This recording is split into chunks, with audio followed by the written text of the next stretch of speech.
Joy stepped off the plane, inhaling the humid air of Lagos. The city was alive, its energy a mixture of promise and uncertainty. She had left behind the familiar streets of Cape Town, her past, and the heartbreak that had chased her across borders. Lagos, she hoped, would be her fresh start. After a long day of house hunting, she finally found an apartment in an old colonial building on the outskirts of Victoria Island. The landlord, an aging man with weary eyes, handed her the keys with hesitation. "People don't stay long," he warned. "There's something in that apartment. Someone." Joy, too tired to entertain superstitions, simply nodded. Ghosts were the least of her worries. She needed peace, a place to rebuild herself. As she stepped into her new home, the air shifted. The apartment was strangely cold despite the Lagos heat. The shadows in the corners felt too deep, but Joy was unbothered. She was here to survive, to heal, and nothing, not even ghosts, would stop her. That first night, Joy felt it, a presence, a whisper of cold air brushing against her skin. Her instincts screamed that she was not alone, yet there was no fear. The feeling was oddly familiar, as though she had met this presence before, in another life, another time. At midnight, she woke to a soft voice murmuring in the dark. The sound was neither threatening nor kind, just there. "You stayed," the voice mused. "No one ever stays." Joy sat up, heart pounding, scanning the room. "Who's there?" she asked, her voice steady despite the tremor in her chest. The air grew heavier, pressing against her. John did not harm her. Instead, he watched. Each night, as Joy settled in, he whispered his story. He had once been a businessman, betrayed and killed in this very apartment decades ago. His soul, tethered by pain and unfinished business, never found rest. But with Joy, something was different. "You carry a sorrow," he observed one evening, his form flickering by the window. "It is why I am drawn to you." Joy stiffened, unwilling to discuss the wounds she had hidden beneath her carefully built walls. But John saw through her. He saw the heartbreak, the loss, the quiet grief that clung to her like a second skin. Over time, their conversations deepened. Joy found herself confiding in him, speaking of the betrayal that had driven her from South Africa. In turn, John unraveled his own tragedy, their pain intertwined, two lost souls bound by fate, and somehow, without realizing it, she had begun to wait for his whispers, to long for the cold comfort of his presence. Days turned into weeks, and what began as companionship evolved into something else. Joy no longer felt alone. John's presence filled the empty spaces in her life, offering a strange solace. He knew her fears, her thoughts, her unspoken dreams. He became her secret, her comfort in the dead of night. One evening, as she sat by the window, sipping wine, she whispered, "Do ghosts love?" She hadn't meant to say it aloud, but the words had slipped. John, standing beside her, let out a breathless laugh. "Perhaps," he said. "If they did, it would feel like this."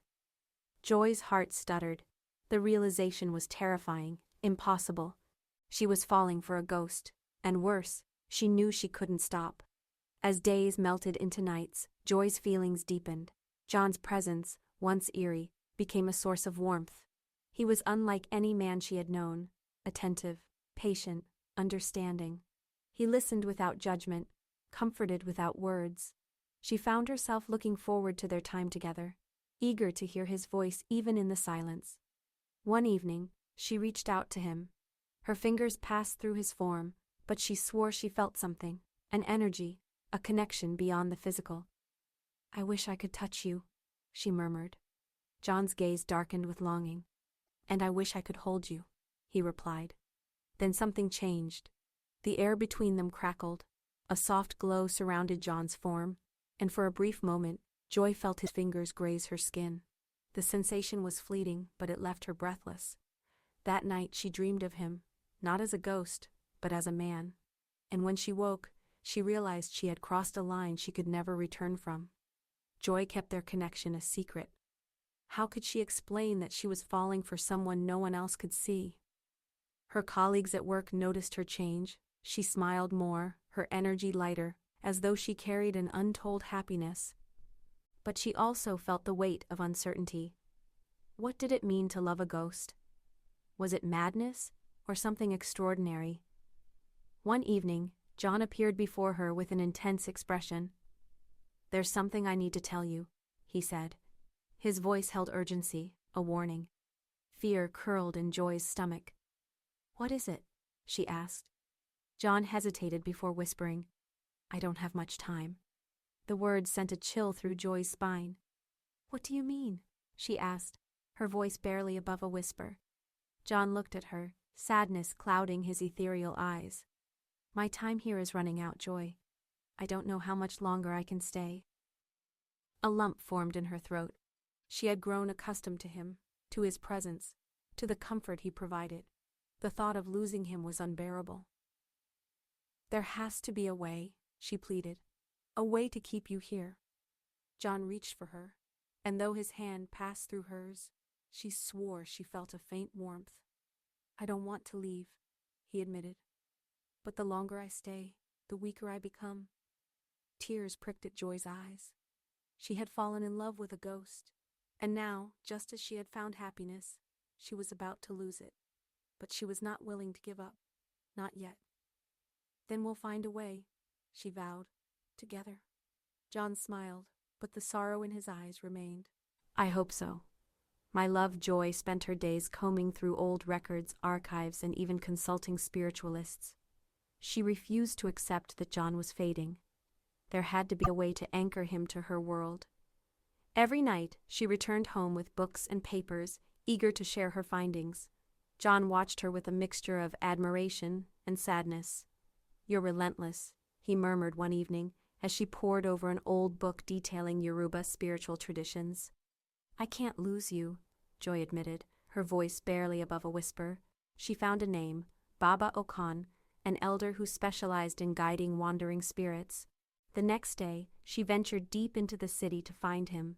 His small, incense-filled shop smelled of ancient herbs and time-worn wisdom. He studied her carefully before nodding.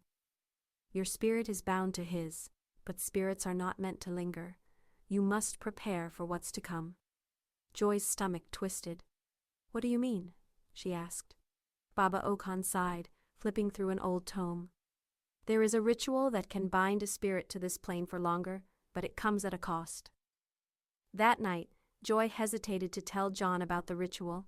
The thought of losing him terrified her, but the price Baba Okan mentioned echoed in her mind. Would John want to stay if it meant changing the very nature of his existence? Finally, she told him. His expression darkened. "Joy, I don't belong here. I never did. If you try to bind me, it might not be the love you know anymore." "But I can't let you go," she whispered, gripping the armrest of her chair. John knelt beside her, his translucent fingers tracing the air near her cheek. "You have to live, Joy. You have to find happiness beyond me." Tears blurred her vision. "But you are my happiness." John closed his eyes as if absorbing her words. "We'll try it," he said finally. "But promise me something. If it doesn't work, if it makes things worse, you will let me go." Joy nodded, but deep inside, she knew she could never truly let him go. The night of the ritual arrived. Candles flickered as Joy and John stood before Baba Okan. The old man instructed Joy to cut her palm, letting a drop of her blood fall into a bowl of burning herbs. "Your essence will tether him," he explained, his voice solemn. John stood still, his translucent form shimmering. As Baba Okan chanted, the room grew colder, the very air tightening around them. Joy watched as John flickered between clarity and mist, his eyes locked onto hers. Then suddenly, the wind roared through the room. A dark shadow slithered between the flames of the candles. Baba Okan shouted, "Something is wrong. His spirit is too powerful. This will not bind him. It will tear him apart." Joy screamed as John collapsed to his knees, pain flashing across his face. "No!" she cried, reaching for him. Baba Okan's voice was urgent. "You must choose. Release him now, or risk shattering his soul forever." Joy looked into John's eyes, seeing the agony there. He shook his head weakly. Let me go, Joy. Tears streamed down her face as she whispered, I love you. Then, with all the strength she had, she broke the circle of salt, undoing the ritual. John let out a deep breath, a small smile forming on his lips. Thank you, he whispered, before fading into the wind. Joy collapsed to the floor, sobbing. He was gone, and she was alone. Days turned into weeks. Joy barely left the apartment, her heart heavy with grief. The silence was deafening without John's presence. Then, one evening, she found a note on her bedside table, written in his familiar handwriting. Joy, my love, you gave me peace when I never thought it possible. I left you something. Look beneath the floorboard in the study. Live well. Love again. Her heart pounded as she rushed to the study, prying open the loose floorboard. Inside was a small, dusty wooden box. With trembling hands, she opened it. Stacks of old banknotes, gold coins, and a key lay inside. At the bottom, a letter detailed a hidden bank account in her name. John had left her more than memories. He had left her security, a future, a chance to rebuild her life. Tears fell onto the paper as she whispered, Thank you, my love. Joy knew now, he might have left, but his love had never truly faded. Joy spent days locked inside her apartment, running her fingers over the letter John had left her. His words felt like a whisper from another world, a love that lingered beyond the veil of death. She clutched the key, tracing its cold metal edges, wondering where it led. She wasn't ready to face the world without him, but she knew she had to. Taking a deep breath, she gathered her courage and left the apartment for the first time since the ritual. She had to find out what John had left her. The key led her to a safety deposit box in a prestigious Lagos bank. The bank manager, a middle-aged man with a knowing look, led her into a private room. Mr. John left very specific instructions for you, he said as he placed a heavy metal box in front of her. With trembling fingers, Joy unlocked the box. Inside, she found property deeds, shares in successful companies, and more than enough money to start a new life. John had secured her future in a way she never imagined, but what struck her most was a single envelope, with her name scrawled in his handwriting. She hesitated, then opened it. My dearest Joy, the letter began. I could never stay, but I could ensure you had everything you needed to find happiness again. This is not a goodbye. I will always be with you, watching, loving you from where I belong. Live well, love well, and never forget, you were my light. Tears slipped down her cheeks. She had lost him, but she had also gained something unbreakable, love that endured even death. As Joy opened her heart to Daniel, she felt the cautious stirrings of something new. But the past had a way of lingering, its shadows stretching across even the brightest days. There were nights when she still woke, expecting to hear John's voice whispering in the wind, and sometimes she thought she did. Daniel was patient, understanding that some wounds could not be rushed to heal. He never asked about John, but Joy knew he sensed the ghostly presence still clinging to her life. One evening, as they sat by the beach, watching the waves crash against the shore, Daniel finally spoke. You don't have to say anything, Joy, but if there's something keeping you from moving forward, I want you to know I'm here. I'll wait as long as you need. Tears pricked at Joy's eyes. She reached for his hand, the warmth of his skin grounding her in the present. I want to move forward, she said softly, but sometimes it feels like I'm betraying him. Daniel gave her a small, knowing smile. Love doesn't die, Joy. It changes, it grows, but it never fades. Joy exhaled, feeling a weight she didn't realize she had been carrying begin to lift. Maybe it was time to allow herself happiness once more. One night, after closing eternal embrace, Joy stayed behind alone. The soft glow of candles flickered across the room, casting long shadows. She ran her fingers over the worn edges of John's last letter, her heart aching with longing. Are you still here? She whispered into the silence. The air shifted, and for a brief moment, the familiar chill she had come to associate with John's presence wrapped around her. A flickering candle flared before steadying. It was subtle, but Joy knew he was there. She smiled, tears welling in her eyes. I'm going to be okay, she whispered. You can rest now. A warmth spread through her, not physical but spiritual, as if an unseen hand had caressed her cheek. Then, just as suddenly, the air stilled. John was gone, truly gone. And Joy knew. He had finally found peace. With John's departure, Joy felt an unexpected sense of clarity. It was time to fully embrace the life before her. She and Daniel grew closer, their quiet moments together turning into something deeper. One evening, as they walked through the bustling streets of Lagos, Daniel reached into his pocket and pulled out a small velvet box. "Joy," he said, his voice filled with quiet emotion. "I don't want to rush you, but I know what I feel for you, and I want to spend my life making you happy." Joy's breath hitched as he opened the box, revealing a delicate gold ring. "I won't ask for an answer right now," Daniel said. "I just want you to know how much I love you." Joy looked into his eyes, seeing nothing but sincerity. She thought of John, of the love they had shared, and how it had led her here, to a man who offered her the future. And this time, when the wind blew past her, it carried only warmth. She smiled, and for the first time in a long time, she felt truly free. "I love you too," she whispered. Daniel's smile widened, and as he slipped the ring onto her finger, Joy knew. She was finally home. Joy wore the ring with a quiet sense of peace, yet some part of her still ached.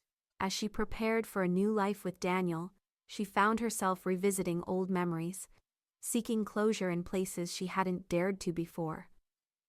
One afternoon, she returned to the apartment where she had first met John. The space felt empty now, stripped of the energy that had once held her captive. As she ran her fingers along the windowsill, she felt a soft whisper of wind brush against her cheek. "Thank you," she murmured, knowing that John was truly gone but never forgotten. It was not sorrow she felt now, but gratitude. Leaving the apartment for the last time, Joy turned the key in the lock and let go of the past, walking toward the future she was ready to embrace. The day of Joy and Daniel's wedding arrived with the golden hues of a Lagos sunrise. The air buzzed with anticipation as friends and family gathered to celebrate their union. Joy stood before the mirror, her white lace dress flowing around her like mist. As she fastened the final clasp, she caught a glimpse of herself, not as the grieving woman she once was, but as someone reborn. The ceremony was held in a lush garden, the scent of jasmine and hibiscus filling the air. When Daniel took her hands in his, Joy felt nothing but certainty. As they exchanged vows, the wind rustled through the trees, a gentle caress that felt almost like a blessing from the past. "You are my future," Daniel whispered as he slid the ring onto her finger. Joy smiled, her heart full. "And you are mine." The moment the officiant pronounced them husband and wife, the crowd erupted into cheers. As Joy and Daniel shared their first kiss as a married couple, she knew she had truly stepped into the life she was meant to live. Months later, Joy stood on the balcony of their new home, watching the city awaken. The sounds of Lagos, the honking cars, the distant laughter, were no longer overwhelming. They were comforting. Daniel joined her, wrapping his arms around her waist. "What are you thinking about?" he asked softly. Joy placed her hand over his, feeling the warmth of his touch. "How far I've come, how love found me in the most unexpected ways." As she looked out at the horizon, a sense of contentment settled in her heart. The past had shaped her, but it no longer held her captive. She had loved, she had lost, and she had found love again. John's memory lived within her, but it no longer haunted her. Instead, it reminded her of the depth of love, of the resilience of the human heart. Daniel kissed her forehead. "To new beginnings," he whispered. Joy smiled, leaning into him. "To love that never fades." And as the morning sun bathed them in golden light, Joy knew her story had just begun.